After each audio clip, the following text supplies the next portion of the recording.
Well, in politics, too often, the important gets pushed down by the urgent. Now, that doesn't mean it's any less critical.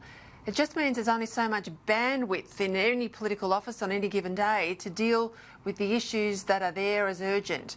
So the challenge always is to sort of look ahead and spread the resources carefully so that when the time comes and the important becomes urgent, you're prepared and ready to go. Hence China. My next two guests have warned for years that we have a huge issue brewing with China. That it's not the benign trading partner, as some in business might have tried to market to us, or the safe tertiary collaborator that so many cash-strapped universities have become addicted to, or the sound technology partner that others spruik. Coronavirus has shown us who was right and who was wrong when it comes to China. And these two men on opposite sides of the political fence are on the same side of this issue, and they join me now. Chairman of the Parliamentary Joint Committee on Intelligence and Security, Mr Andrew Hastie, coming from WA, and in Melbourne, Deputy Chair, Labor's Anthony Byrne of the same Intelligence Committee. I might start with you, if I can, Anthony Byrne. People might not know, we've known each other for a long time, nothing other than dealing with issues before the committee that you're now the Deputy Chairman of. I have to say I've never found you anything but absolutely across your brief and very honourable. Looking at the two of you today, knowing how deeply you care about Australia's security relationship and in particular the issue of China, Australians would take heart that someone like you and Andrew Hastie are on the same page. How seriously do we need to take the China issue, the China threat, the China opportunity, some might say, particularly as we come out of coronavirus? You're asking me that, Peter. Well, very seriously, and I think the manner in which the CCP has dealt with this challenge illustrates the challenge that we're dealing with. As you know, I've worked in a bipartisan way through the PJCIS now for some period of time.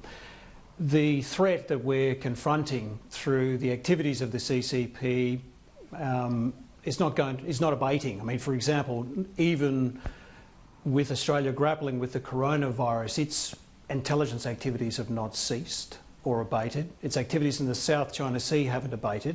For them, it's business as usual. So we're dealing with a state apparatus that is remorseless and ceaseless in terms of what it's seeking to do. Andrew Hastie, I know there's plenty of conspiracy theories and I think some fair income security theories about how this disease emanated out of China and spread so rapidly. But if you were writing a political thriller and you wrote this sort of script, the editor would send it back to you and say it's not very plausible, but in fact this is what we're living through, the complete dislocation of life as we know it in the West, and not just the West, obviously in Asia as well, but certainly we're feeling it now, and this economic catastrophe if we can't get our economy back in the swing. That's exactly right, Peter. This pandemic has highlighted some serious problems with the Chinese Communist Party, the way they deal with truth, the way they mask the outbreak, and the way this was not risk mitigated but allowed to spread across the globe. And now we're seeing both the health consequences and the economic consequences. And Anthony and I decided to appear on this program together tonight to send a message to the Australian people that there is bipartisanship on some of the most consequential issues facing our country today. Yes, Anthony's with the Labor Party, I'm with the Liberal Party, but once we put aside those partisan differences, our bottom line is sovereignty, Australian sovereignty, and what that means is that we preserve Australia's strategic freedom of action, the ability to pursue our own interests, economic or otherwise, and also it means resilience. This pandemic has exposed, I think, vulnerabilities in our supply chain, which leaves us vulnerable to supply chain warfare, and so Anthony and I and others over the coming months will be thinking very carefully about some of the things that we need to do as a country to build our resilience. Anthony Byrne, what do you want to see change? Well, I think change is already occurring, Peter.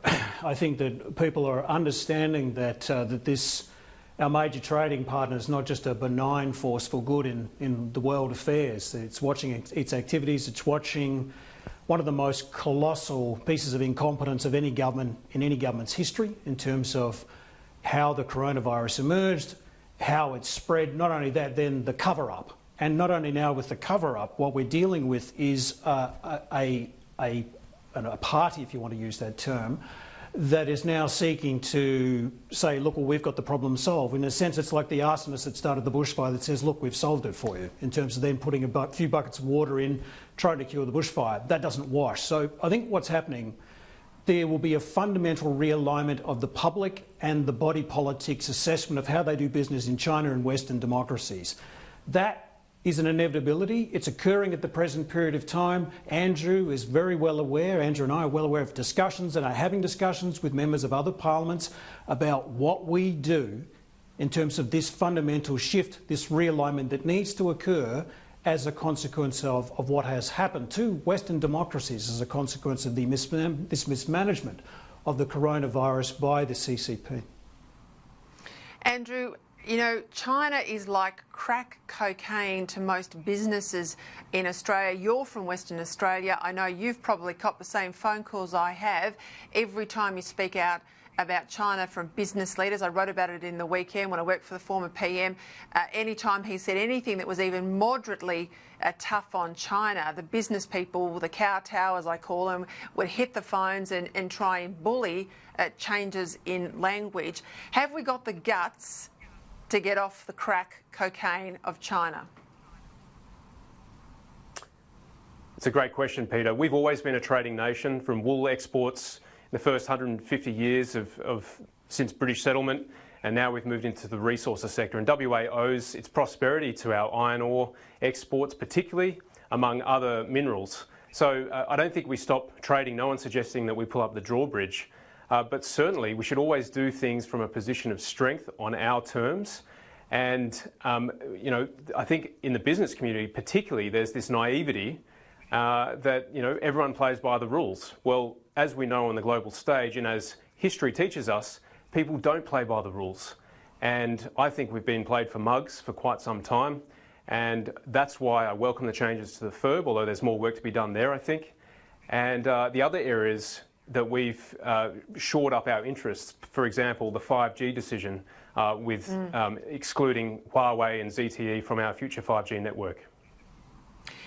Anthony Byrne, I mean, Andrew alludes there to the FIRB changes. It's really a stay of execution, a stay on decisions with a lower threshold for a 6-month period only. I'm not asking you to represent the views of the Labor Party, but would you like to see those FIRB changes revisited in a more ongoing way, that we are more circumspect, and not just about foreign investment? I have no issue with foreign investment, but I have a big issue with foreign control and state-owned enterprises buying up big Australian assets.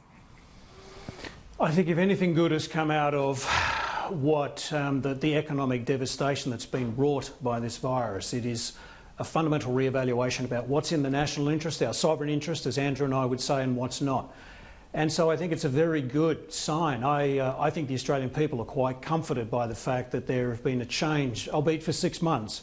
I think we should revisit it. I'd like it to be permanent, frankly, about any foreign investment in our country. And I'm not saying that from a xenophobic perspective. I'm saying from a national security perspective.